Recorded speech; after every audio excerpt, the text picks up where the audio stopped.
i7 ગુજરાતનો અવાજ। નમસ્કાર દર્શક મિત્રો, i7 ન્યૂઝ ગુજરાતીની સાથે હું છું આપની સાથે પાયલ બામભણિયા। તો જોઈએ આજના મહત્વના સમાચાર।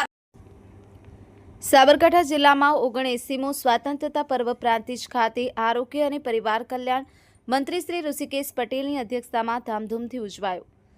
આરોગ્ય અને પરિવાર કલ્યાણ મંત્રી શ્રી ઋષિકેશ પટેલ દ્વારા સમગ્ર જિલ્લાવાસીઓને સ્વાતંત્ર્ય પર્વ નિમિત્તે શુભકામનાઓ પાઠવી પ્રાંતિજ ખાતે યોજેલા સ્વાતંત્ર્ય પર્વમાં સાબરકાંઠા જિલ્લા સમાહર્તા શ્રી જિલ્લા સાંસદ શોભનાબેન બારૈયા, તલોદ વિધાનસભાના ધારાસભ્ય ગજેન્દ્રસિંહ પરમાર, હિંમતનગર વિધાનસભાના ધારાસભ્ય વીડી ઝાલા સાહેબ, પૂર્વ ધારાસભ્ય જયસિંહ પરમાર, જિલ્લા વિકાસ અધિકારી શ્રી, જિલ્લા પોલીસ વડા વિજય પટેલ સાહેબ, ભારતીય જનતા પાર્ટી જિલ્લા પ્રમુખ કનુભાઈ પટેલ વગેરેની હાજરીમાં યોજાયો।